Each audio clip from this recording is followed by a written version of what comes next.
In the autumn of 1929, New York was running on confidence. Streetcars rattled down Broadway as crowds gathered outside brokerage offices to watch the ticker tape crawl across the windows. Each new price looked like proof that America had discovered endless prosperity. Newspapers called it a new era. Stocks only seemed to go one way up. Teachers and farmers opened margin accounts. Office clerks borrowed from banks to buy shares. For the first time, ordinary people believed they were part of the same system that had made the rich so powerful. Then, in October, the spell broke. Prices slipped, then plunged. Within days, billions of dollars in paper wealth vanished. Banks closed. Businesses failed. Families lost homes and savings they'd spent years building. The crash revealed what the boom had hidden, that the economy wasn't built on productivity or wages, but on speculation and borrowed money. When confidence evaporated, the structure collapsed. Yet even as millions lost everything, a small few endured. They had cash, connections, and time. When the dust settled, they owned what others had been forced to sell. That pattern crisis for many. Opportunity for a few didn't end in 1929. The roots of every financial collapse begin long before the panic. They start quietly, in moments of confidence, when prosperity feels deserved and risk feels theoretical. The story of how the rich learn to escape every crash begins not with the fall of 1929, but with the rise of a new economic faith in the early 20th century. At the dawn of the 1900s, America was still young but restless. Industry had transformed the nation from a republic of farmers into a machine of steel, oil, and credit. Railroads connected coastlines. And fortunes were made not by producing goods, but by owning the rights to them. Titans like J.P. Morgan, Rockefeller, and Carnegie had already proven that capital itself could be a kind of empire. Their wealth was not measured in factories or land, but in control shares, trusts, and influence that reached deep into Washington.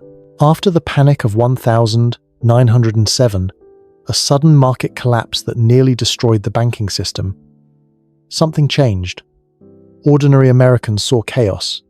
The financiers saw opportunity. The crisis convinced Congress to create the Federal Reserve in 1913, meant to stabilize the system, but stability had a cost. The very people who had caused the panic were now placed at the center of the solution. The rich had learned the first rule of survival: control the rescue mechanism, and you control the outcome. When World War I erupted a year later, the American economy turned into a factory for Europe. Money flowed in, production soared, and new classes of investors were born. Bonds financed the war effort. But they also introduced a generation of citizens to the idea that debt could be patriotic, profitable, and safe. It was the beginning of a cultural shift. Borrowing was no longer shameful. It was modern. By the 1922, the machinery of credit had seeped into daily life.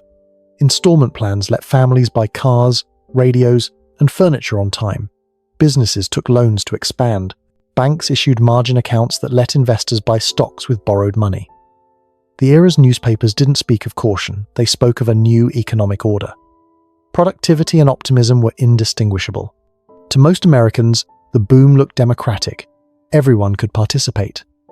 But beneath that surface, the structure tilted heavily toward those who already owned the assets being borrowed against. The rich did not simply gamble on the same playing field, they built it. Through investment trusts and holding companies, financiers could leverage other people's money while limiting their own exposure. If markets rose, they multiplied their gains. If markets fell, losses were distributed downward to the small investor or the bank depositor. This quiet asymmetry, private profit, public risk, became the invisible architecture of the modern economy. Government policy deepened the illusion. Low interest rates and easy credit kept the boom alive. Presidents promised prosperity as proof of national strength.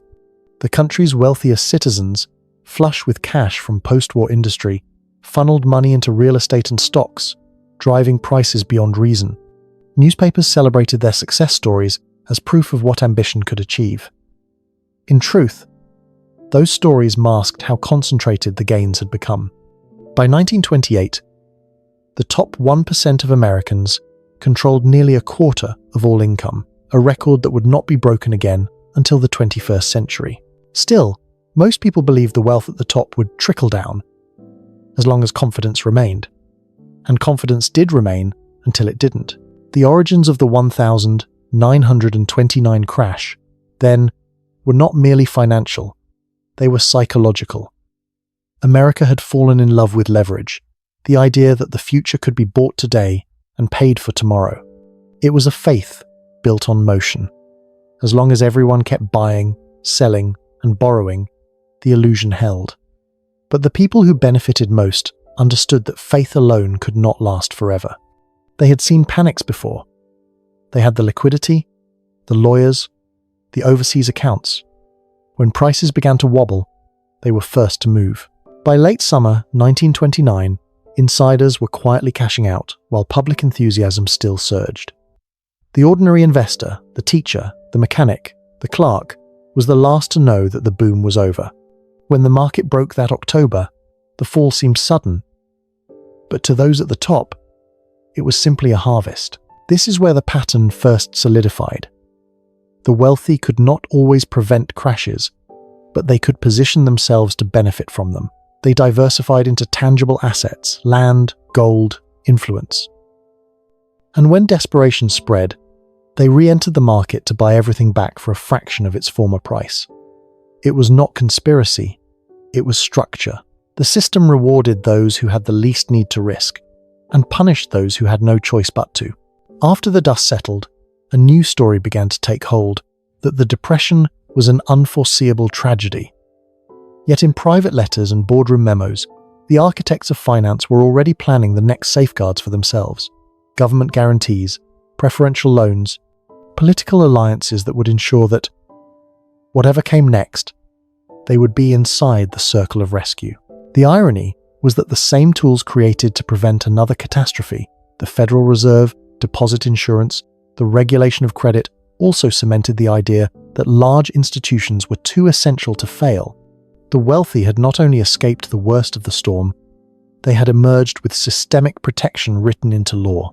By the early 1932, the country had split into two realities. On one side, breadlines and foreclosures. On the other, quiet dinners in private clubs where fortunes, though reduced, were already rebuilding. The narrative of equality that anyone could rise by effort alone had shattered, yet it remained politically useful. It softened anger and redirected blame. The poor were told to work harder. The rich were praised for reinvesting. The system endured. Looking back, it is easy to imagine that the Great Depression was a single event, a rupture. In truth, it was the first full expression of an ongoing design, an economy engineered to socialize risk and privatize reward. The foundations of that design were laid not in chaos but in confidence, by men who understood that crisis, managed correctly, was not a danger but a tool. That is where it began, not in the panic of 1929. And once that comfort proved profitable, the pattern was never abandoned. The crash of 1929 had shattered public faith in capitalism, but it did not end it. Out of the wreckage, a new financial order began to form, one that promised stability while quietly preserving the hierarchy that had survived every storm. In the 1932, Franklin Roosevelt's New Deal reshaped the American economy. Banks were separated from investment houses, deposits insured, and public spending unleashed on a scale the world had never seen. Millions of jobs were created. Bridges, dams, and roads transformed the landscape. For the first time, the state accepted responsibility for economic recovery. To ordinary citizens, it looked like a new social contract government as guardian against the chaos of the market. But for the wealthy, it was an opportunity to adapt. They financed defense contracts, influenced legislation, and found new ways to grow their fortunes through government spending. The Depression had not destroyed capitalism. It had professionalized it. Risk was rebranded as policy. Then came the war. Between 1941 and 1945, the U.S. government spent more money than in all previous decades combined. Industry roared back to life, producing tanks, planes, and weapons. When the war ended, the machinery of production simply shifted from bullets to consumer goods, cars, refrigerators, homes. The men who had financed the war effort now financed the peace. In the late 1942, the American middle class began to bloom. Wages rose, suburbs spread, and home ownership became a symbol of belonging. But beneath the optimism was a structural truth. The wealth at the top had consolidated during the war and never fully redistributed. The financial elite now owned not only assets but institutions, banks, insurance companies, and multinational corporations that defined post-war prosperity on their terms. The Cold War reinforced that dominance. To fight communism abroad, America celebrated capitalism at home. Corporations became national icons, their leaders, patriotic figures. Every paycheck, every purchase, was framed as an act of civic virtue. And with global expansion came global profits. American companies moved into Europe, Latin America, and Asia, exporting both goods and ideology. The rich were no longer local magnates, they were global shareholders. The system appeared balanced: growth, jobs, security. Yet it relied on a delicate illusion that endless expansion was possible, and that government could always manage the cycles. The wealthy, however, never trusted that illusion. They diversified, quietly moving capital into new markets, tax havens, and foreign currencies. They had learned from 1929 that safety was not in loyalty to a nation or system, but in mobility. When crises returned, they intended to be elsewhere. By the 1962, a new generation of financiers emerged, less industrialist, more abstract. Money itself had become the product. Investment banks, once cautious intermediaries, turned speculative again, using new instruments and global networks to amplify returns. Computerized trading, offshore banking, and early derivatives began to reshape the landscape. The economy was no longer anchored in tangible goods. It floated on confidence and computation. Meanwhile, the social contract that had defined the post-war era began to fray. Inflation, oil shocks, and political unrest in the 1972 undermined the promise of permanent prosperity.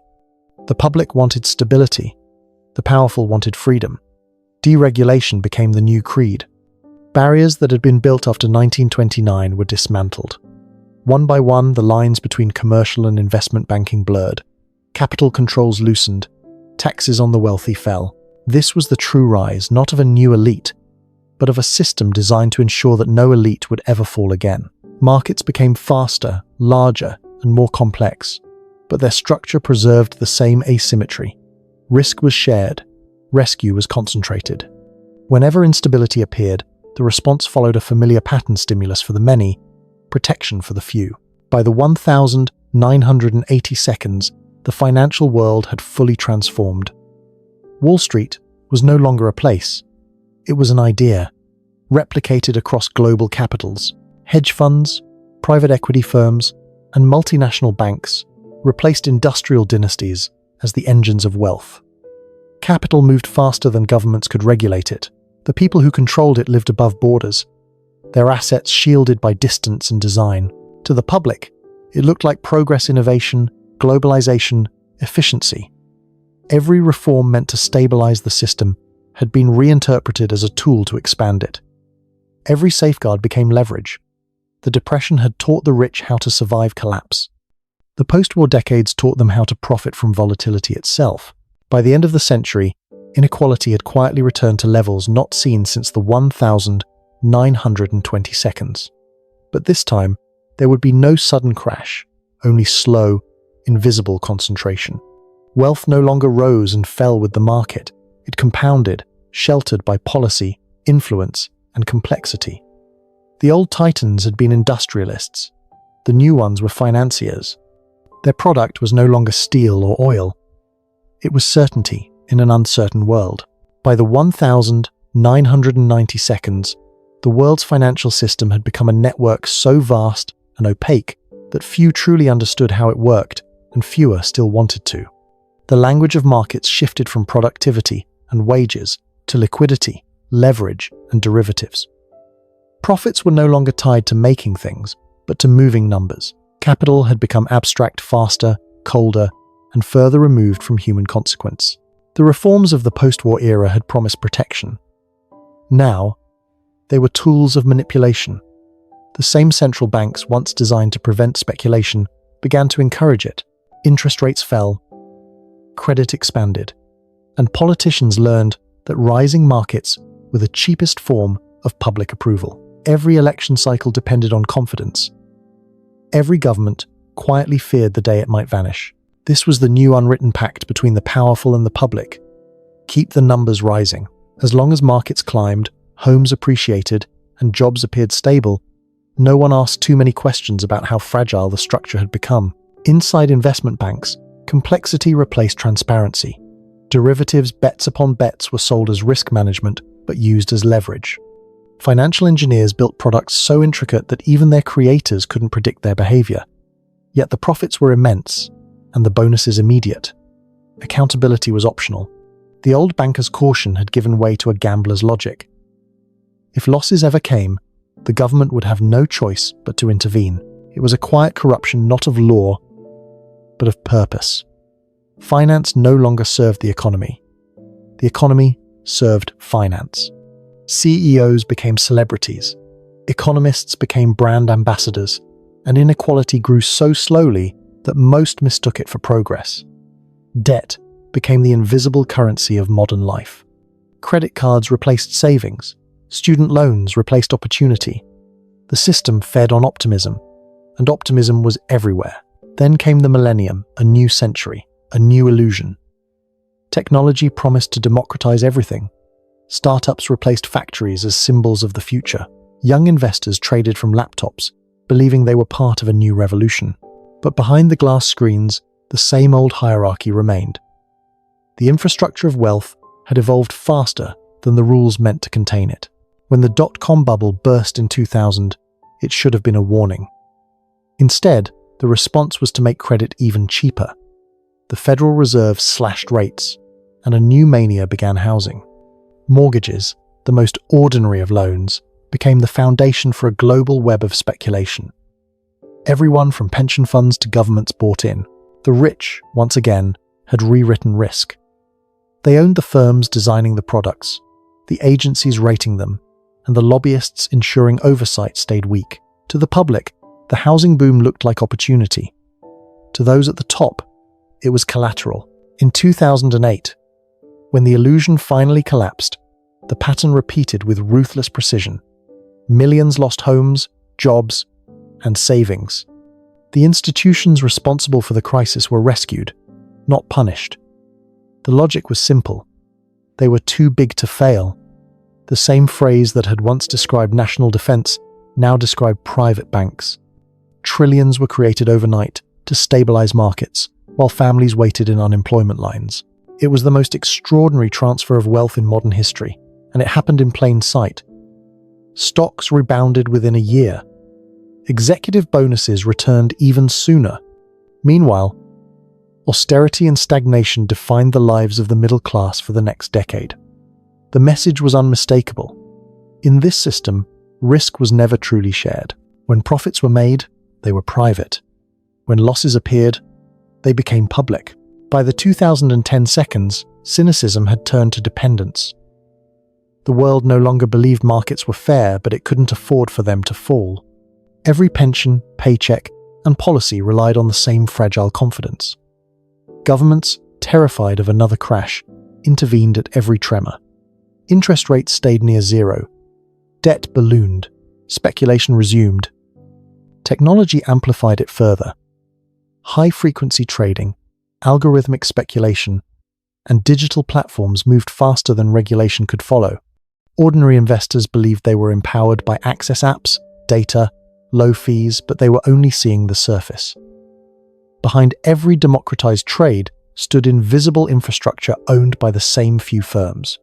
Even cryptocurrency, born as rebellion against the old order, quickly became absorbed into it, another market to be dominated, another wave to ride. The corruption was no longer in secret meetings or falsified ledgers. It was systemic, cultural, almost spiritual. The economy no longer measured value. It measured belief. For those at the top, this was the final evolution. Crashes no longer threatened them, they renewed them. Each crisis justified greater intervention, looser policy, cheaper money. Asset prices rose again, and with them, the fortunes of those already rich. The middle class was pacified with credit, the poor with rhetoric. Inequality became self-sustaining, disguised as stability. By the eve of the 2022, the system that had once seemed cyclical had become permanent. Markets no longer reflected economies, they dictated them. The institutions meant to protect the public now protected confidence itself at any cost. What began as innovation had turned into dependence. What began as progress had hardened into control. The rich no longer feared collapse. They had learned to own it. When the world locked down in 2020, the collapse did not begin on Wall Street or in a factory. It began in silence, empty streets, closed shops, and screens filled with numbers no one fully understood.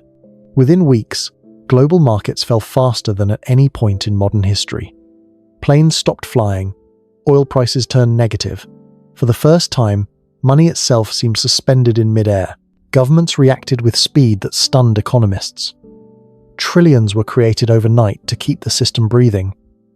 Central banks flooded markets with liquidity, slashing interest rates to zero. For ordinary people, this rescue arrived as stimulus checks and loan deferrals. For corporations, it came as credit lines and bond buying programs that made failure almost impossible. The intent was survival. The effect was transformation. Markets recovered within months, even as unemployment hit levels unseen since the Great Depression. A strange divergence appeared. The economy of reality suffered, while the economy of perception soared. Stock prices broke records. Billionaire wealth surged. The gap between the market and the street became a canyon. It was not just a bailout, it was a revelation. The system's last pretense had fallen away. Everyone could now see how the machinery worked.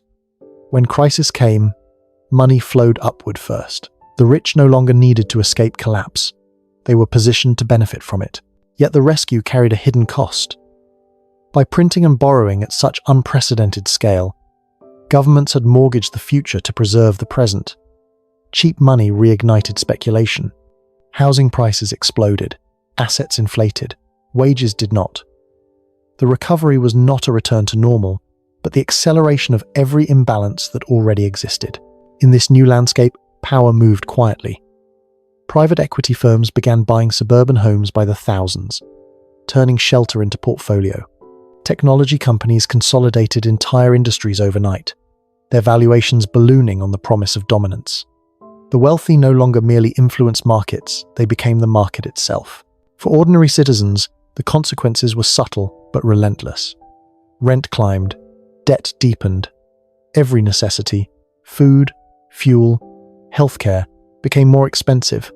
When inflation returned, it was described as a mystery, a side effect of disruption. In truth, it was the bill coming due for years of intervention. The same tools used to prevent collapse had made the next one inevitable. By 2022, the illusion of stability began to crack again.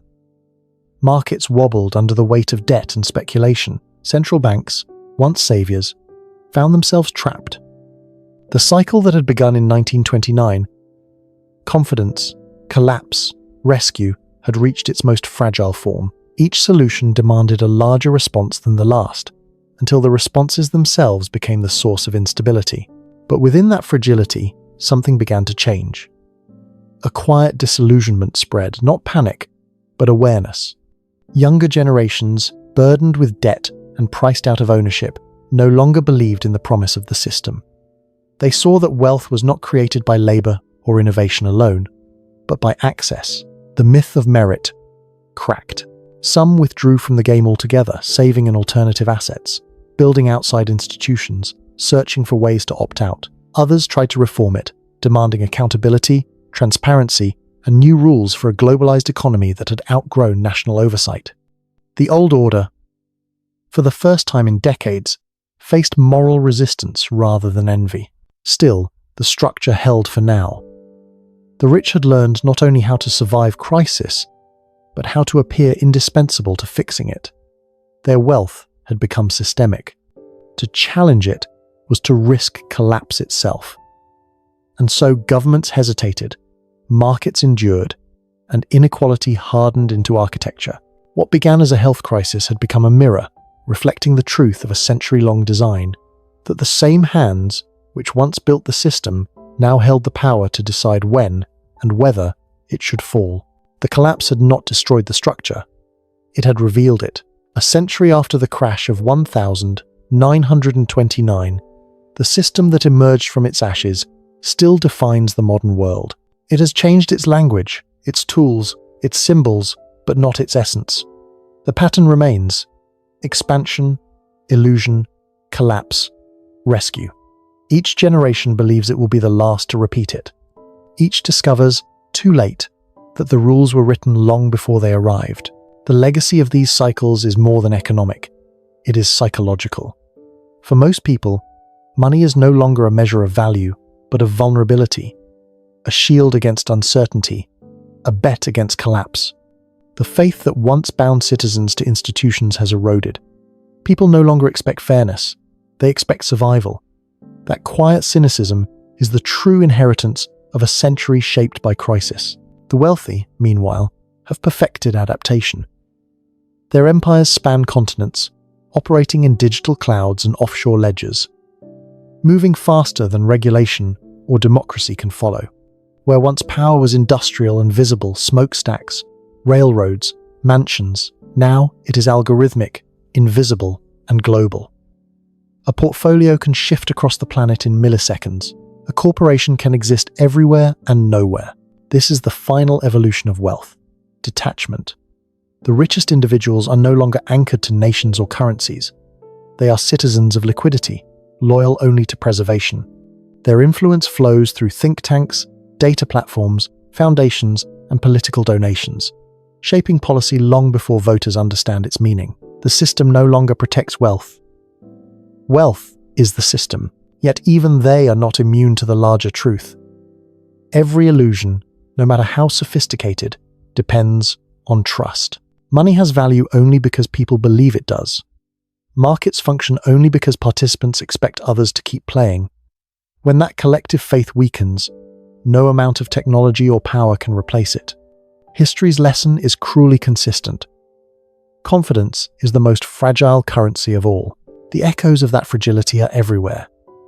In politics, where polarization erodes unity. In housing, where ownership slips beyond reach. In labor, where productivity rises but wages stall. The social fabric frays not from ideology, but from exhaustion, the sense that effort no longer guarantees progress. When a society begins to believe that the game is rigged, it stops playing by its own rules. The great paradox of modern capitalism is that its survival depends on belief. Decades of rescue and manipulation have trained people to see markets not as reflections of reality, but as instruments of policy numbers managed for optics.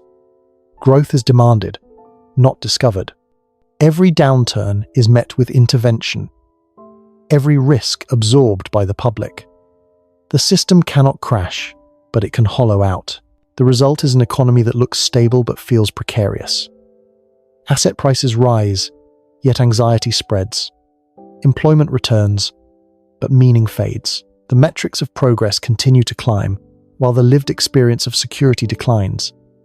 Still, history suggests that no order, however entrenched, lasts forever. Crises that once consolidated power can, in time, expose it. The same technologies that amplify wealth also spread awareness. Transparency, once a threat, may become the only form of stability left. As trust in institutions wanes, people begin to build new ones, smaller, decentralized, rooted in community rather than scale. Perhaps this is how transformation begins. Not with revolution, but with retreat. Individuals choosing independence over participation. Workers demanding ownership. Citizens refusing debt. In a world where confidence has been monetized, the act of withholding belief may be the purest form of resistance. The wealthy will adapt to that, too. They always have. But even they must reckon with a question their predecessors rarely faced. What happens when the system that made them powerful can no longer convince anyone it's worth saving? When profit becomes meaningless in a world that no longer trusts the future, that question may define the next century as surely as leverage defined the last. Because behind every market, every bailout, every headline about growth or decline, the story of the last 100 years is not only about how the rich escaped every crash. It is about how a civilization built on credit learned to mistake debt for destiny. And how, each time the illusion cracked, instead of rebuilding trust, we rebuilt the illusion itself. The legacy, then, is not merely inequality, it is dependence. Entire societies now move according to the rhythm of capital they do not control. Every paycheck, every mortgage, every pension rests on a fragile promise that the system will keep expanding. It is a remarkable machine, but also a trap, too efficient to stop, too unstable to stand still. And yet, buried within this exhaustion is a faint possibility, the same one that has appeared after every collapse. The possibility that awareness becomes courage, that necessity becomes reform. For all its complexity, the system is still human-made. But to do that, society must first confront the truth it has avoided for generations. That wealth without accountability eventually consumes the very stability it depends on. The story is not over. It never is. The names will change, the technologies will evolve, and the next crisis will arrive under a new disguise. But the question will remain the same, not just who profits, but who pays. Because in the end, the real economy is not measured in balance sheets or market indices. It is measured in trust, the invisible contract that binds a society together. Once that trust breaks, no amount of money can repair it. History does not repeat by accident. It repeats by design. The rich escape every crash, not through genius or luck, but through a structure that rewards caution at the top and risk at the bottom. The lesson of a century is simple but sobering. Until fairness itself becomes a form of wealth, collapse will remain the most reliable investment of all. Thank you for watching this video. Click here to watch another video that might interest you.